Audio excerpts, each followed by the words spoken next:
Toy Story: A New Mission. Andy was leaving for college, and his toys were heading to the attic. But Sarge and his Green Army men had a different plan. They climbed up to the windowsill. "What are you doing?" asked Buzz. "We're moving on," Sarge replied. Sarge explained that the platoon's tour of duty in Andy's room was over. It was time he and his troops took up a new mission. With one last salute, they jumped off the windowsill, opened their parachutes, and sailed across the city.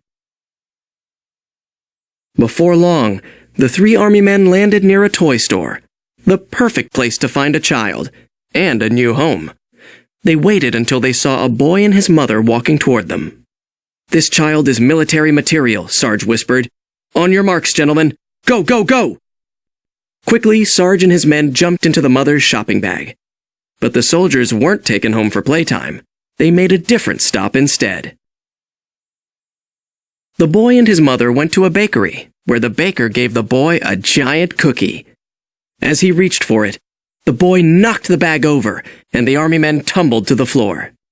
After the boy left, the baker spotted the toys beside the counter. New decorations, the baker thought, as he scooped them off the floor. Then he carried them into the kitchen, washed them off, and put them on a cake.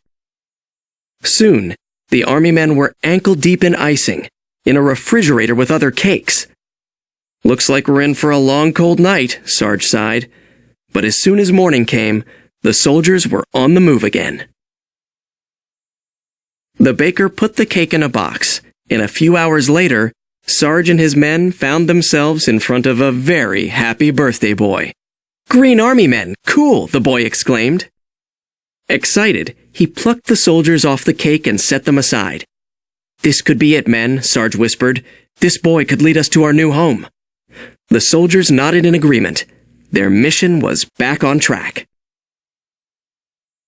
Then, somehow, the soldiers lost the boy. Sarge scanned the Pizza Planet party room. "Target is heading for the exit. Let's move, move, move!"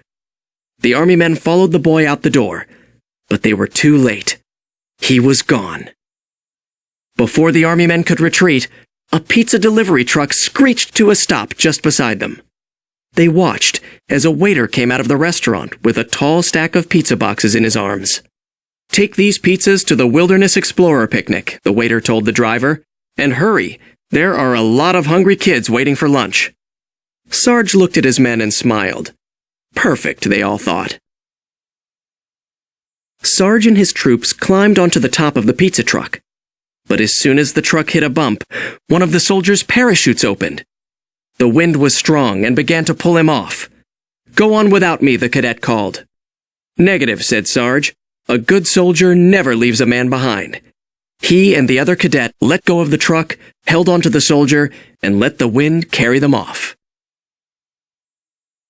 They landed on the side of the road, and as night fell, they made a tent out of a newspaper they found. The cadets went to sleep, but Sarge stayed awake, wondering when and where they'd find their new home. At last, Sarge fell asleep. But the next morning, he and his men awoke to a loud rumble. Moments later, their tent was lifted into the air and then tossed into a trash can with Sarge still inside. As the two cadets watched from the grass, a garbage man shook the garbage, including Sarge, into the back of a garbage truck.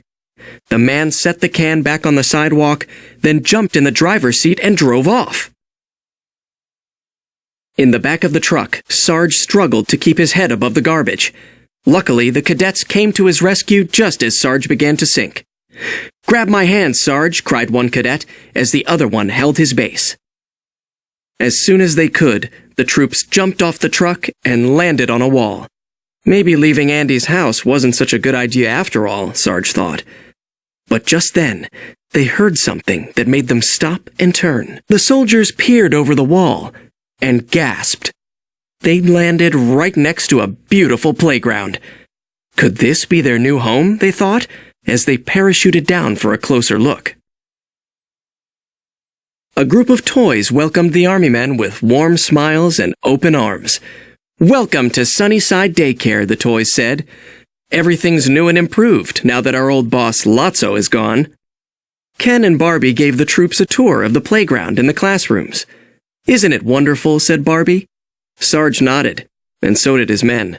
It felt exactly like the home they'd been looking for. The next morning, Sarge proudly watched his men experience a full day of play at Sunnyside. Without a doubt, the soldiers were home. Mission accomplished. At last.